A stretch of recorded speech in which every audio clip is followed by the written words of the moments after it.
बिस्मिल्लाहिर्रहमानिर्रहीम। नाज़रीन, कल एक अफवाह फैला दी गई कि मौलाना फजल रहमान की हालत तशवीशनाक है। अहबाब उनके लिए दुआ करें। उनकी हालत तसल्ली बख्श है और डॉक्टरों का कहना है कि वो जल्द अस्पताल से फारग हो जाएंगे। कोई उनके मर्ज़ में कोई संगीन किस्म की अलामात नहीं है। तो ये अफवाह फैलाने का मकसद क्या हो सकता था? ज़ाहिर है जो हदफ है हुकूमत का, वो मुखालफ सियासतदानों से निजात हासिल करना है।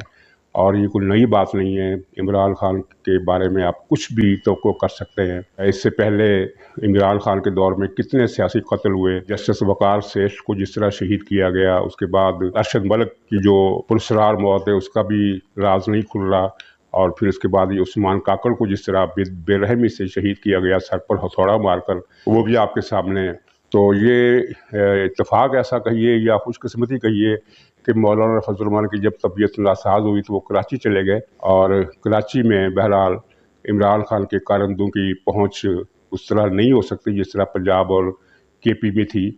तो इस तरह हम ये कह सकते हैं कि मौलाना फजल रहमान कम से कम उस जंगल से बच निकले जिससे बच निकलने का इम्कान ज़रा कम ही होता है।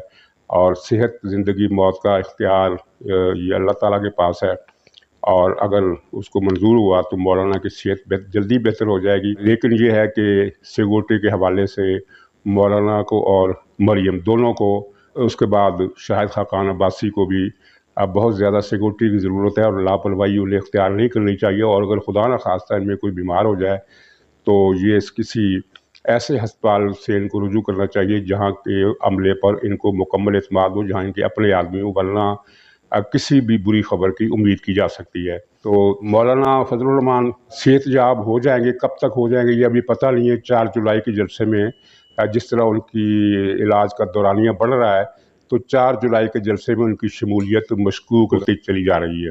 JUI के लोगों का कहना है कि वो 4 जुलाई से पहले ही सेहतयाब होकर जलसा आम में शिरकत करेंगे।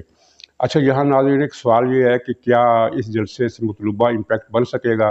क्योंकि एक तो ये मेन स्ट्रीम कि किसी शहर में नहीं हो रहा, और दूसरा ये है कि इसके बाद जो अगला जलसा होना है उसमें, और इसमें 3 हफ्ते का वक्फा है। इतने लंबे वक्फों से क्या कोई इम्पैक्ट बन सकता है? ज़ाहिर तो कोई ख़ास इम्पैक्ट नहीं बनता, लेकिन ये कहना कि कोई इम्पैक्ट सिरे से नहीं बनेगा ये भी गलत है, क्योंकि इमरान खान की हुकूमत इन जलसों से भी ख़ाइफ है, जो बज़ाहिर इतने जारहाना मुहिम के तौर पर नहीं शुरू किए जा रहे। गिलगित से पहला जलसा होगा, उसके बाद कराची में, उसके बाद दूसरे शहरों में, लेकिन हुकूमत इन जलसों से परेशान है। इसका मतलब ये है कि हुकूमत को इन जलसों के पीछे वो एक तूफ़ान उमड़ता हुआ नज़र आ रहा है, जो बज़ाहिर कई महीनों से, 3-4 महीनों से थम गया था, और इस हद तक थम गया था और इस हद तक जमूत तारी हो गया था कि मुबस्सरीन और दानश्वर ये कहने लगे थे कि इमरान खान की हुकूमत अब अपनी मुद्दत पूरी करेगी और उसे कोई ख़तरा लाहक नहीं होगा। लेकिन नाज़रीन, ख़तरा ये कई मरतबा हमने देखा है कि जब ख़तरा नज़र आ रहा होता है वो ख़तरा टल जाता है, और जब हालात पुरसकून होते हैं तो अचानक कोई ख़तरा जन्म लेता है और उससे फिर निपटना आसान नहीं रहता। इमरान खान ने आज इजलास तलब कर लिया, अपने इत्तेहादियों का एक दावत दी, उनके एजाज़ में डिनर दिया है। तो बज़ाहिर इसका मकसद ये है कि वो बजट पास हो जाए और इत्तेहादियों में से कोई ऐसा ना हो कि वो इजलास में शिरकत ना कर सकें। तो बज़ाहिर बजट तो पास हो जाएगा, बजट पास होने का मसला नहीं है, लेकिन बजट पास होने के बाद क्या होगा इस बात का अंदाज़ा इमरान खान को भी है। और उसने जो बयान किया था सोच समझ कर अपनी पॉलिसी के तहत कि पाकिस्तान अपने एटमी हथियारों से दस्तबरदार होने के लिए तैयार है, तो ये बयान जहाँ उसके एजेंडे का हिस्सा था, वहाँ ये अमेरिका के सदर जो बाइडन को खुश करने की कोशिश भी थी। अमेरिका ने पाकिस्तान से जो कुछ मांगा था वो उसे मिल गया है। इसकी तफसील में जाना मुनासिब नहीं, जाने की ज़रूरत नहीं। तमाम तरदीदों और यकीन दहानी के बावजूद आप देख लेंगे कि अमेरिका ने जो चाहा था वो मिल गया। वो कैसे मिला वो उसके इस बहस को हम छोड़ देते हैं, लेकिन इमरान खान की पूरी रजामंदी उसमें शामिल थी, और ये इमरान खान के ऐलानात जो हैं ये स्मोक स्क्रीन के सिवा कुछ भी नहीं है।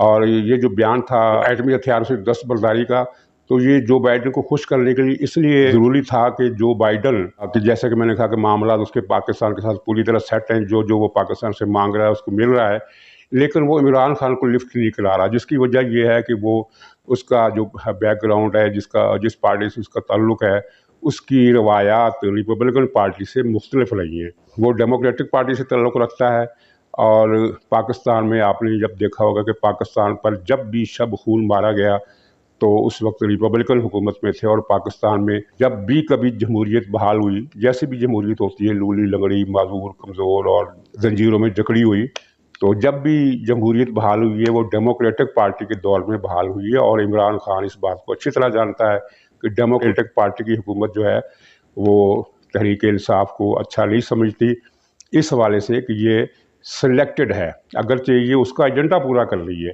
लेकिन इसके बावजूद एक भरम होता है डेमोक्रेटिक पार्टी का, जिसके तहत वो डिक्टेटर्स की हमायत नहीं करती और जाली हुकूमतों की हमायत नहीं करती।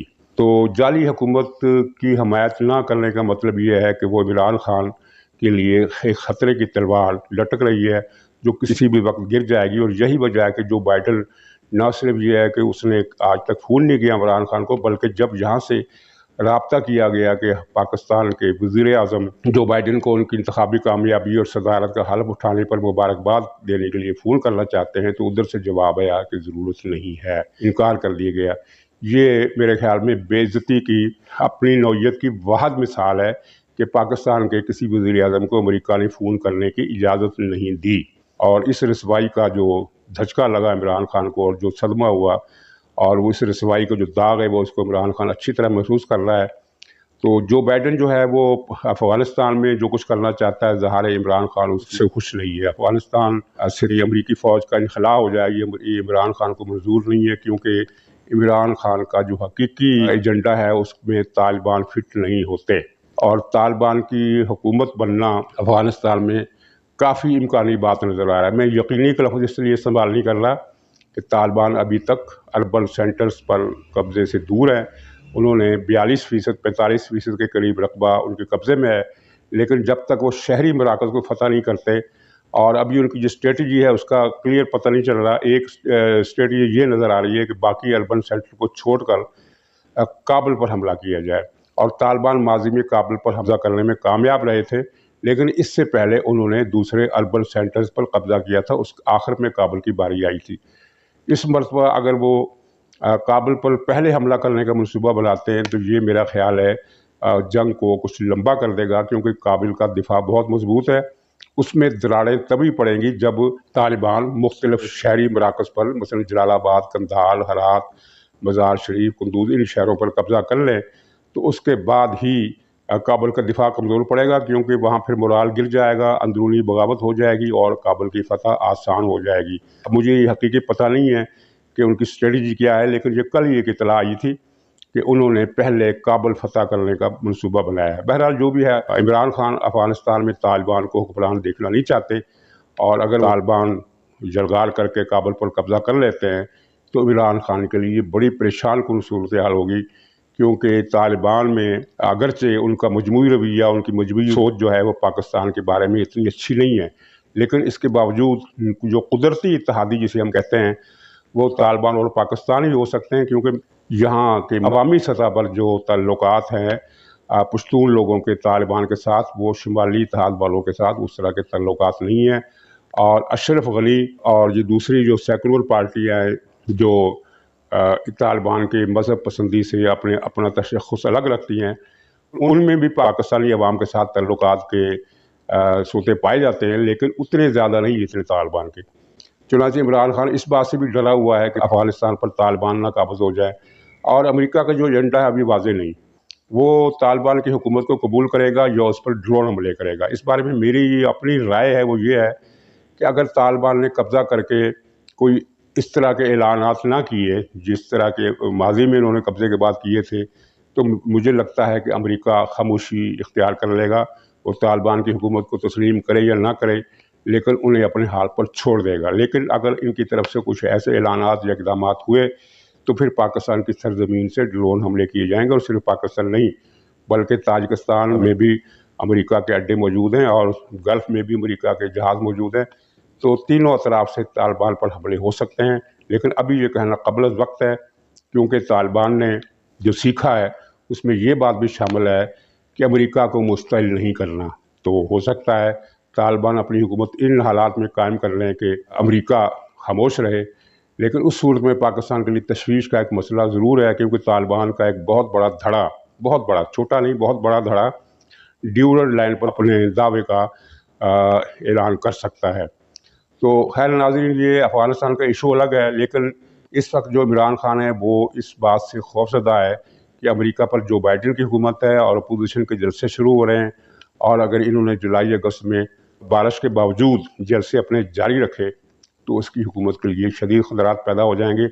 خطرات سے مراد یہ نہیں ہے کہ جلسوں سے حکومت الٹ جائے گی، بلکہ جلسوں کا رنگ دیکھ کر جو عوامی دباؤ بڑھے گا، اس کے نتیجے میں تحریک انصاف کی صفوں میں انتشار اور شکست و ریخت کا رستہ ہموار ہو سکتا ہے۔ اور ابھی یہ بھی دیکھنا باقی ہے کہ جہانگیر ترین گروپ کیا کرتا ہے، کیونکہ خبریں آ رہی ہیں کہ وہ اس مہینے اپنی حکمت عملی کا کوئی اعلان یا نقشہ سامنے لا سکتا ہے۔ ناظرین، آج کی اس مختصر بات چیت پر ویڈیو پروگرام ختم کرتا ہوں۔ خدا حافظ۔